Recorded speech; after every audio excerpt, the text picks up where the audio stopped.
लेकिन टेक्नोलॉजी इतनी तरक्की कर गई है, आपको शायद इस बात का इल्म नहीं होगा कि ये जो चिनाब के दरिया का पानी रोकते हैं या दूसरा रोकते हैं झेलम का, हमारे यहाँ से जो टेक्नोलॉजी है उनके जो वाटर गेट है उनको खोल देते हैं।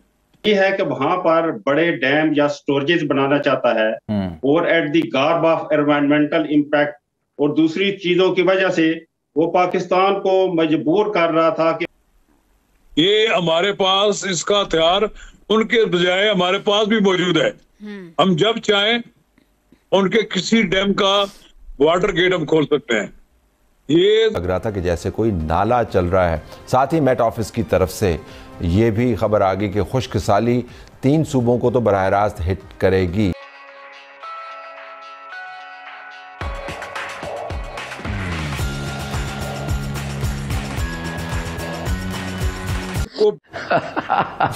ये पाकिस्तानी लॉजिक है जी। नो, इसका कोई जवाब ही नहीं है। बहुत कम लोगों के बाद इस बात का इल्म है। हमने तो उनका पूरा निजाम हैक कर लिया था। ये तो हमारे फौजी क़यादत का ये फैसला था कि ज्यादा देर तक हम इसको हैक ना करें, कहीं उनका सारे का सारा जो फजाई निजाम है, जो रेल का सिस्टम का निजाम है, अस्पताल है और दूसरी चीजें हैं, ये तबाह बर्बाद हो जाएगा, पूरा इंडिया ही तबाह हो जाएगा। ख्याल है कि अभी इस बयानात से हमने आगे जाना है। बयानात से तो काम नहीं चल रहा ना, कि भारत आए दिन अपनी हठधर्मी दिखाता जा रहा है और वो नए नए मंसूबे उन दरियाओं के ऊपर प्लान करता जा रहा है, नहरें वहाँ जो है वो दुगनी बनाता जा रहा है। फिर पानी भी बिल तरतीब, आज की भी खबर है कि चनाब का जो दरिया है उसके बहाव में मेरा है पता नहीं 50-54 हज़ार क्यूसेक जो है वो कमी आई है। तो मेरा ख्याल है वो हठधर्मी से बात नहीं आ रहा, और इस तरफ से सिर्फ बयानात का चला जाना वो उसके ऊपर असर नहीं रखता उसकी। तो अगर यहाँ से हम बैठ के सारा मुल्क जो बयान देता रहे कि सिंध तास मुआहदे की मुअत्तली या पानी रोकना जो है वो हमारी तरफ जो एक्ट ऑफ वार है, तो भाई एक्ट ऑफ वार वो तो रोक रहा है, लेकिन यहाँ से वार क्यों नहीं हो रही? मसला तो ये है कि जैसे हम 76-77 साल से कश्मीर बनेगा पाकिस्तान, कश्मीर पाकिस्तान की इशारा है, तो मेरा है कश्मीर आज़ाद तो नहीं हुआ नारों से या एहतजाजों से या तकरीरों से। तो अमलन आपको कुछ करना है, आगे बढ़ना है, और वो बड़ा नादर मौका था कि जिस दिन ये मार्का शुरू था हमारा ऑपरेशन बुनियानो मरसूस, तो मेरा ख्याल है कुछ 4 घंटे के बाद उसका सीज फायर ना होता, तो मेरा ख्याल है उस वक्त भी हम ये बातें कहते रहे कि जो डैम कम अज़ कम उसने हमारे दरियाओं के ऊपर बनाए हैं, ये हमारे मज़ाइल जाके उनको हिट करे और उनको निस्त नबूद कर दे, और इसके बगैर आपका कोई चारा नहीं है। और उनके हुक्मरान, प्राइम मिनिस्टर, उनके मिलिट्री चीफ और दूसरी उनकी लीडरशिप, कल तो मेरा ख्याल है उनके जो डिफेंस मिनिस्टर थे राजनाथ सिंह, तो उनका बयान क्या था कि हम जो POK जिसको आज़ाद कश्मीर को वो पाकिस्तान ऑक्युपाइड कश्मीर कहते हैं हम तो वो लेने आ रहे हैं, वो तो हमारे हैं, हमने जो जब वहाँ जाना है। तो मेरा ख्याल है कि हमें अमलन आगे बढ़ना है, और इसकी जो वो किस तरफ लगा रहे हैं और पूरे मुल्क को उन्हें तैयार कर रहे हैं, एक्सरसाइजेज कर रहे हैं, और हर जो है ना लेवल के ऊपर जाके।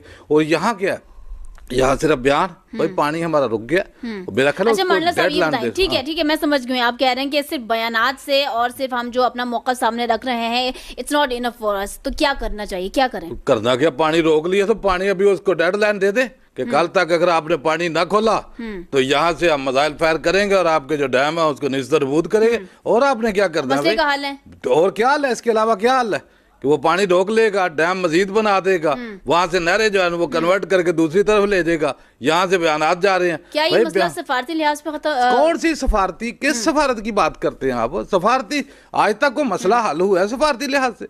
मुझे बताया कि फलस्तीन में 60-70 हज़ार शहादतें हो गई हैं, कौन सा सफारती हालात? सारी दुनिया तमाशा देखने वाली है, ताकत की तरफ झुकाव होता है। दिया है तो पाकिस्तान ने भी अपना दिफाई ताकत का मुजाहरा तो कर दिया। मैं वही अर्ज कर रहा हूँ कि ताकत का मुजाहरा करेंगे तो वो इंसान का बच्चा बनेगा ना। अभी पानी खुलाने के लिए आपके पास कोई ऑप्शन नहीं है दूसरा, आपके पास क्लियर कट उसको डेडलाइन देनी है, और उसको सुबह का शाम का एक दिन का उसकी वजह कि 24,000 करोड़ जो है ना आबादी का मुल्क है, तो मुझे बताएं कि पानी के बगैर कैसे जिंदा रह सकते हैं लोग। मेरा ख्याल है इसके ऊपर बिल्कुल गफलत नहीं बरतनी चाहिए और 2 टक उसको बयान दे और आगे नारा तकबीर अल्लाह अकबर की सदाएं बुलंद करे।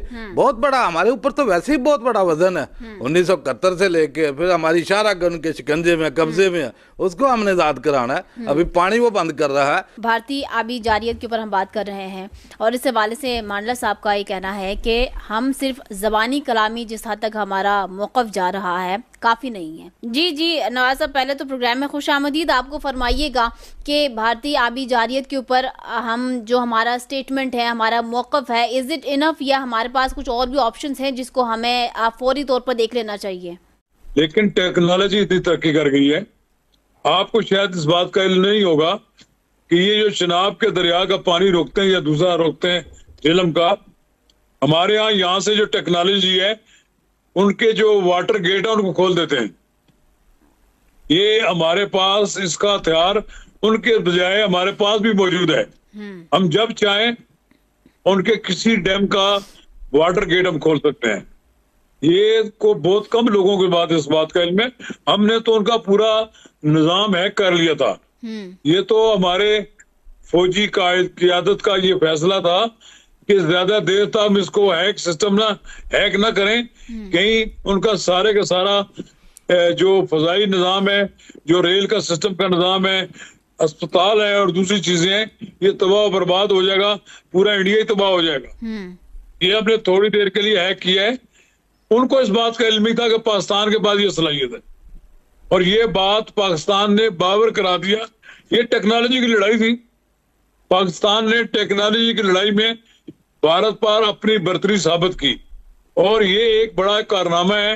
हमारे कुछ लोग जिन लोगों के पास ये टेक्नोलॉजी इस्तेमाल करें उनसे मिले हैं, उनका ये कहना है कि ये नौजवान जो 25-25 साल 30-30 साल के नौजवान हैं, ये इतनी महारत रखते हैं कि भारत इसको कहते थे कि उसके पास टेक्नोलॉजी बहुत ज्यादा है, उस टेक्नोलॉजी पर ही हावी हुए हैं। ये लड़ाई टेक्नोलॉजी की थी जिसे हमने जीत लिया।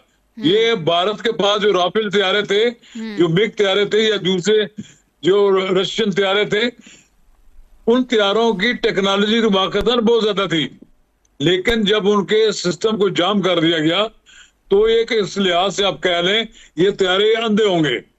इन अंधे तैयारों ने फिर हिफाजत के तौर पर अपने अपने करीबी एयरपोर्ट्स पर लैंड करने की कोशिश की।